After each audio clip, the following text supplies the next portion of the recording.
तो बच्चों आज हम न्यू वीडियो लेकर आए हैं जो कि है इलेक्ट्रोस्टैटिक्स का नेक्स्ट पार्ट, जिसमें हम डिस्कस करेंगे कूलॉम्स लॉ को कि कूलॉम्स लॉ क्या है। ठीक है, Coulomb's law.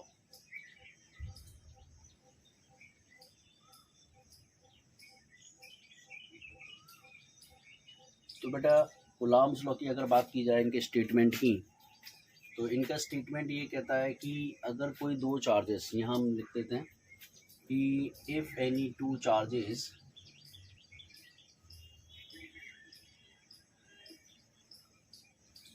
if any two charges is separate at small distance,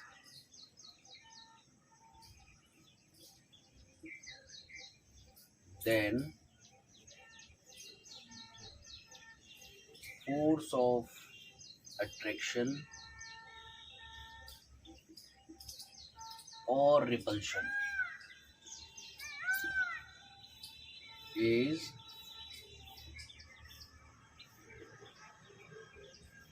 directly proportional to product of two charge and inversely proportional to the square of distance between them। तो बेटा ये है कूलॉम्स का law कि if any two charges separated a small distance, then force of attraction or repulsion is directly proportional to the product of two charges and inversely proportional to the square of the distance between them। तो इससे हम देखते हैं किस तरीके से इसको हम शो कर सकते हैं। वैसे ये कुछ वैसा ही लॉ है जैसा कि आपने 11th क्लास में यूनिवर्सल लॉ ऑफ ग्रेविटेशन पढ़ा था। ठीक है, बिल्कुल वैसा ही मिलता जुलता ये लॉ है कूलॉम्स का। तो इसमें हम आगे इसको हम कैसे लिख सकते हैं, तो यहाँ पर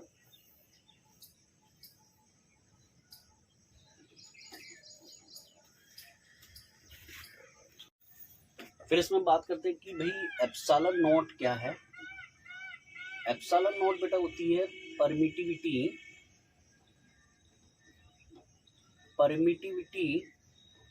of free space. Permittivity of free space actually देखा जाए तो ये एक मीडियम की प्रॉपर्टी है। ठीक है, क्योंकि हमने वैक्यूम लिया है इसलिए इसको हम परमिटिविटी ऑफ फ्री स्पेस यहाँ पर बोल रहे हैं। ठीक है, एप्सिलॉन नॉट यहाँ पे इसकी जो न्यूमेरिकल वैल्यू होती है 8.85 इंटू 10⁻⁻12 और इसकी जो यूनिट हो जाएगी वो हो जाएगी coulomb square newton metre square. तो ये हम यहाँ से इसकी यूनिट लिख सकते हैं परमिटिविटी ऑफ फ्री स्पेस के लिए। ठीक है, अब इसको डिफाइन कैसे करते हैं। ठीक है, परमिटिविटी ऑफ फ्री स्पेस को उसको हम आगे देखते हैं। ठीक है, तो जैसा कि हमने देखा कि भाई अगर दो चार्जेस वैक्यूम या एयर में हैं, उनका मीडियम मतलब उनको रखा गया है, उनका मीडियम वैक्यूम एयर है, तो उनके बीच में लगने वाला जो फोर्स ऑफ अट्रैक्शन और रिपल्शन है उसको आप लिख सकते हो 1/4 pi epsilon naught Q1 Q2 by are square.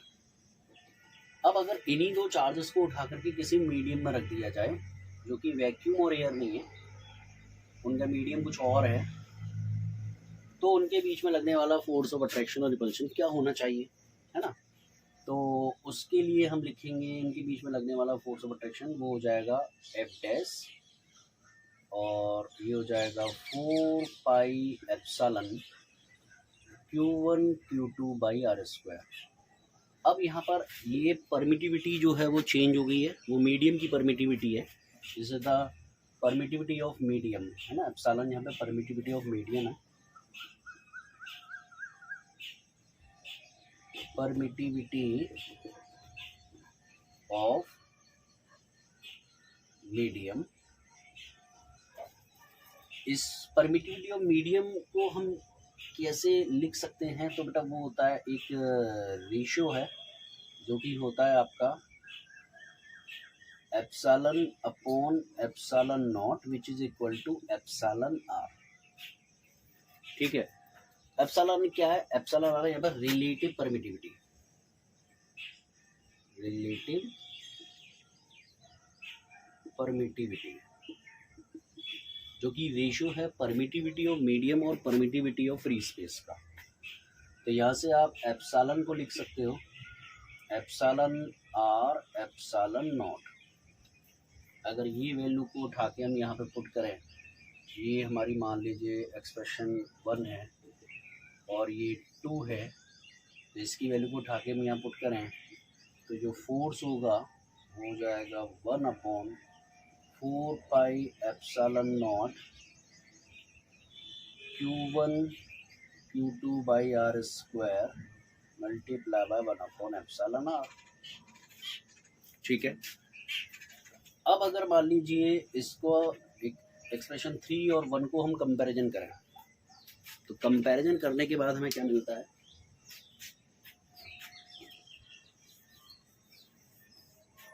Comparison करवाने के बाद हमें मिलता है एफ डैश अपॉन एफ। तो भाई सीधी सी बात है, एफ डैश यानी कि 1/4 pi epsilon naught Q1 Q2 by are square multiply by epsilon R upon 1/4 pi epsilon naught Q1 Q2 by are square. तो ये कैंसिल हो जाता है, तो F dash is equal to आ जाता है एफ अपॉन एप्सिलॉन आर।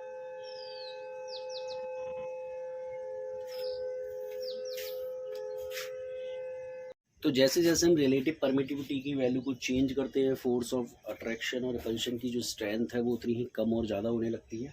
ठीक है, यहाँ पर ये सारी वैल्यू डिपेंड करती है कि एप्सिलॉन आर या मैं कहूँ डाइलेक्ट्रिक कांस्टेंट, इसकी वैल्यू डिफरेंट डिफरेंट मीडियम के लिए क्या होती है। तो अगर हम एयर के लिए बात करें, एयर के लिए तो उसकी वैल्यू बेटा 1 होती है। एयर के लिए एप्सिलॉन आर की वैल्यू क्या होती है? 1। और अगर हम वाटर के केस के लिए बात करें, मीडियम वाटर हो, तो उसके लिए के की जो वैल्यू होती है वो 81 होती है। अगर हम मेटल के लिए बात करें तो जो के की वैल्यू होती है वो इनफाइनाइट होती है। तो ये कुछ वैल्यू है वो आपको याद रख लेनी है, और अगर डिफरेंट डिफरेंट मीडियम के लिए बात कही जाएगी तो वैल्यू आपको दी जाएगी।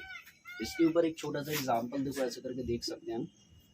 मान लीजिए दो चार्जेस हैं Q1 Q2, आर डिस्टेंस पर सेपरेटेड है, इनके बीच में मान लीजिए 8 न्यूटन का फोर्स लग रहा है, और ये जो चार्जेस हैं वो वैक्यूम में रखे गए हैं। अब बोला जा रहा है कंडीशंस, ये फर्स्ट कंडीशन है। तो सेकंड कंडीशन में ये बोला गया कि दोनों चार्जेस को सेम सेपरेशन पर एक दूसरे मीडियम में रख दिया गया, जिसके मीडियम की डाइलेक्ट्रिक कांस्टेंट की वैल्यू 2 है। तो बताइए इनके बीच में जो फोर्स ऑफ अट्रैक्शन या रिपल्शन होगा वो क्या होना चाहिए। तो उसको हम अपने इसी जो एक्सप्रेशन में निकाला है एफ अपॉन स्मॉल की, तो एफ ये किसके लिए है बेटा? एफ जो आता है वो वैक्यूम के लिए आता है, वो कितना दे रखा है 8, और मीडियम के लिए बात हो रही है तो उसका डाइलेक्ट्रिक कांस्टेंट 2 दे रखा है। तो मीडियम में जो फोर्स होगा वो हो जाएगा 4 न्यूटन। तो इस तरीके से यहाँ से हम ये निकाल सकते हैं new force in different medium क्या होना चाहिए सेम चार्जेस के लिए। ओके, एक एग्जांपल यहाँ पे और लेते हैं बेटा, अच्छा एग्जांपल है ये भी। 2 charge particle are kept in the air with separation r. Force on each particle is F. Now these particles are placed in a medium of dielectric constant epsilon r. What should be the distance between particles so that force on each particle is again F? Okay, इसका मतलब आप देखिए किस तरीके से क्या बोला जा रहा है। ठीक है, तो इसमें कहा जा रहा है कि अगर मान लीजिए दो चार्ज पार्टिकल्स हैं और उनको किसी डिस्टेंस पर रखे जाता है r डिस्टेंस पर एयर में, तो उनके बीच में फोर्स F लगता है। वो अगर इन्हीं दो चार्ज पार्टिकल को अगर हम किसी मीडियम में रखें जिसका डाइलेक्ट्रिक कांस्टेंट एप्सिलॉन आ रहा है, तो उसके बीच का सेपरेशन हम क्या रखें, ठीक है, ताकि उनके बीच में उतना ही फोर्स लगे जितना कि एयर में लग रहा है। तो इसको हम कैसे कैलकुलेट करेंगे, ठीक है, तो उससे देखते हैं। तो यहाँ लेते हैं हम नेक्स्ट एग्जांपल। इसमें है कि force on each particle is F, now 50% charge is transfer from one two another and calculate the force exerted on the particle. मान लीजिए दो चार्ज पार्टिकल है जिनके मैग्नीट्यूड क्यू क्यू है, r डिस्टेंस पर सेपरेटेड है, तो इनके बीच में अभी जो फोर्स लग रहा है इस कंडीशन पर, तो वो लग रहा है, दोनों एयर में रखे गए हैं, तो वो लग रहा है 1/4 pi epsilon not Q into Q, मतलब Q square upon R square, ये हम जानते हैं, ठीक है। तो अब कंडीशन में कहा जा रहा है कि एक चार्ज से 50% चार्ज ट्रांसफर होकर के दूसरे चार्ज पे चला जाता है, तो इनके बीच में अभी नया जो फोर्स होगा वो कितना लगना चाहिए, वो हमें यहाँ से पूछा जा रहा है, ठीक है।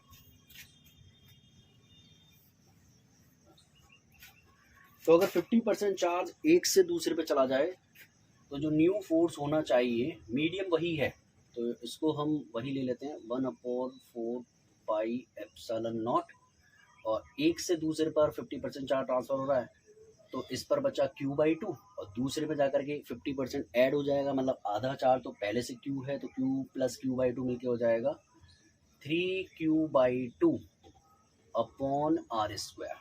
और इसको जब हम सॉल्व करें तो सॉल्व करने के बाद जो हमें यहाँ पर वैल्यू मिलेगी, तो वो मिल जाएगी 3/4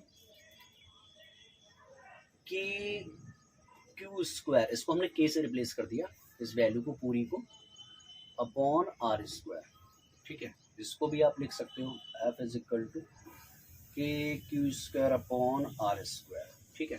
अब इसका और इसका जब आप कंपैरिजन करवाओगे तो आपको जो न्यू फोर्स मिलेगा, ठीक है, तो F dash is equal to 3/4 times हो जाएगा FT।